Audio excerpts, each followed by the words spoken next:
అందరికీ నమస్కారం. ఈరోజు ముఖ్యాంశం ఏంటంటే పవన్ కళ్యాణ్ గారు ఎప్పుడు డిశ్చార్జ్ అయ్యారో తెలియదు. పాపం ఆయన ఆరోగ్యం బాగోలేదని నిన్న అర్జెంటుగా అపోలో హాస్పిటల్ హైదరాబాద్ లో అడ్మిట్ అయ్యి ఎంతో కష్టపడ్డారు. ఆయనకి ఎన్నెన్నో టెస్టులు చేశారు. అసలు ఆయన ఆరోగ్యమే కుదురుగా లేదు. ఆయన ఏమైపోతారని చెప్పి యావత్ రాష్ట్రం అంతా కూడా మీడియాలో కోళ్లు, కుక్కలు, నక్కలు, ఎలకలు, పిల్లలు అన్ని కూసేశాయి. తీరా చూస్తే పొద్దున్న అసెంబ్లీకి వచ్చేసాడు. మరి ఏం జరిగిందో ఏమో నాకు తెలిసి అపోలో హాస్పిటల్లో ఏమన్నా తాంత్రిక విద్యలు ఏమన్నా ఉన్నాయో అంటేనే ఆయనకి అన్ని రోగాలు కుదిరి పడిపోయి పొద్దున్న అసెంబ్లీకి వచ్చేయడానికి ఏమన్నా సహకరించిందో తెలియదు. నిన్న స్పాండలైటిస్ అన్నారు, ఏదో నొప్పి అన్నారు, ఎక్కడెక్కడో నొప్పులు వచ్చేస్తున్నాయన్నారు. కానీ విచిత్రంగా పొద్దున్న అసెంబ్లీకి వచ్చారు. నాకు చాలా ఆనందముగా ఉన్నది. నమస్కారాలు. నమస్కారం సార్. మీకేదో నిన్న రోగం అన్నారు, తగ్గిపోయిందా సార్? నాకు చాలా సంతోషముగా ఉంది సార్ మీరు అసెంబ్లీకి రావడము. గవర్నర్ గారు ప్రసంగిస్తున్నప్పుడు మీకు మళ్ళా రోగం ఏమన్నా వచ్చిందో చెప్పండి సార్. నేను అసలు తట్టుకోలేకపోతున్నాను సార్. గత ప్రభుత్వంలో ఉన్న నాయకులు చాలా హుందాగా గవర్నర్ గారు ప్రభుత్వం తరపున ఆయన సందేశాన్ని తీసుకెళ్తున్నప్పుడు వారు చేసింది ఏమాత్రం సబబుగా లేదు. ఆహా, సబబుగా లేదా? మీరు చేస్తేనేమో అది యజ్ఞము, ఎదిగి వాడి చేస్తే వ్యభిచారం అన్నట్టు ఉంది. ఎంత చక్కగా చెబుతున్నావు. గతంలో తమరి నోరు ఎంత అసహ్యంగా వాగిందో ఓసారి గుర్తు చేసుకో. ప్రజలందరూ మర్చిపోరు. ఏదో అసెంబ్లీకి వచ్చి హుందాగా వ్యవహరించాలని చెబితే నీ సొల్లు మాటలు నాకెవడో ఇక్కడ లేడు.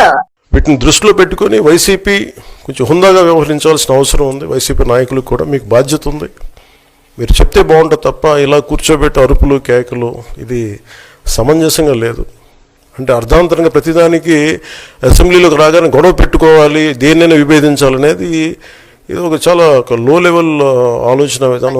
అసెంబ్లీకి రాగానే గొడవ పెట్టాలనుకున్నారా? గొడవ పెట్టుకోవాలని వాళ్ళు వచ్చారా? నువ్వు తిరుపతిలో చెప్పావు కదా, నేను జవాబును ధర్మము పాటిస్తున్నాను, ఈ తిరుపతి వచ్చింది అందరితో గొడవలు పెట్టుకోనాకని చెప్పినాడు. నువ్వు గొడవలు పెట్టుకుంటావు, అందరితో గొడవ పెట్టుకుంటావు. నువ్వు ఇంట్లో గొడవ పెట్టుకుంటావు, వీధిలో గొడవ పెట్టుకుంటావు, దొడ్లో గొడవ పెట్టుకుంటావు, బాత్రూమ్ లో గొడవ పెట్టుకుంటావు. ఆగాగు, వెళ్ళకు. నీకు చాలా విషయాలు చెప్పాలి. ఒక విషయం చెప్పు, జర్మనీ గురించి చెప్పు. నువ్వు ఎన్నో కోట్ల పుస్తకాలు చదివావు కదా, జర్మనీలో ఎలా సాగుతున్నాయో ఎలక్షన్లు చెప్పు. ఫస్ట్ అప్పుడు ఏం చేయాలంటే సార్, అప్పుడు జర్మనీకి వెళ్ళిపోవాలండి. ఇప్పుడు జర్మనీలో ఏంటంటేనండి, నేను జర్మనీ రిజల్ట్స్ కూడా ఏదో వచ్చినాయి, చూస్తా ఉన్నాను ఎలక్షన్స్లో. పవన్ కళ్యాణ్ గారు జర్మనీ వెళ్ళవలసింది వైసీపీ వాళ్ళు కాదు, మీరు వెళ్ళిపోండి. మీకు అసలు ఆరోగ్యం బాగోవటం లేదు. ఆరోగ్యమైన రష్యాలో గాని, జపాన్ లో గాని, జర్మనీలో గాని చూపించుకుంటే మీ ఆరోగ్యం ఏమన్నా కుదుటపడుతుందేమో అని నాకు ప్రగాఢ విశ్వాసము. అయినా మీరు అత్తారింటికి వెళ్ళిపోండి, రష్యా వెళ్ళిపోండి. పుతిన్ గారికి కూడా ఈ మధ్య ఆరోగ్యం సరిగ్గా లేదట.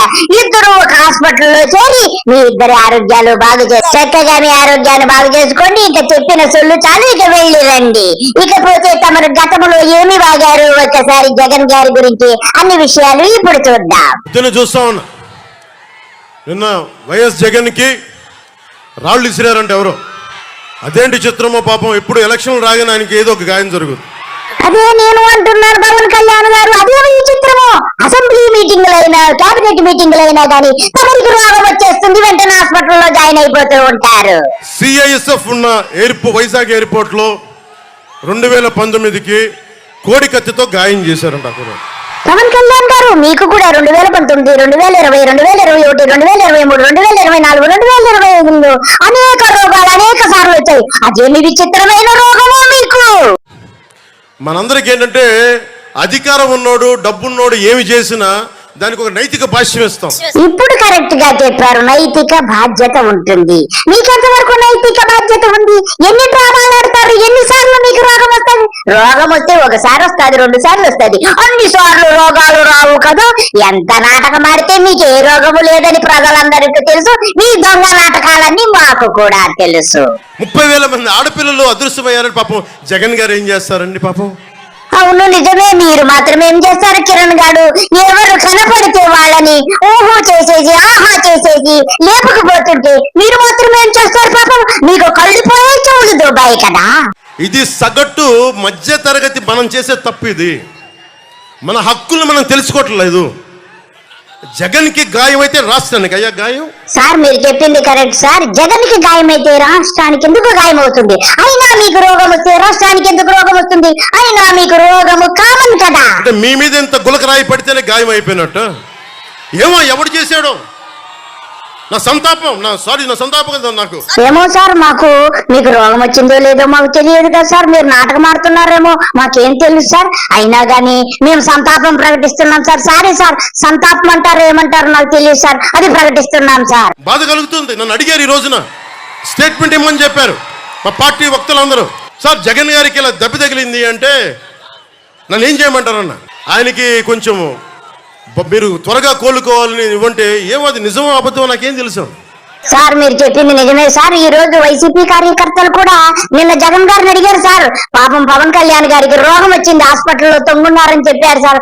ఆయనకు మరి ఏదైనా స్టేట్మెంట్ ఇవ్వండి సార్ ఫేవర్ గా అంటే, నాకేం తెలుసు అసలు రోగం వచ్చిందో లేదో నాకు తెలియదు కదా, అసలు రోగమో దొంగనాటకం ఆడుతున్నాడో తెలియదు కదా అని ఆయన అన్నారు సార్. మీరు కూడా ఆయనలాగే అన్నారు సార్, ఆయన కూడా మీలాగే అన్నారు సార్. అతను ఇలా టప్పును కొట్టేసుకున్నాడో ఎవరికి తెలుసు.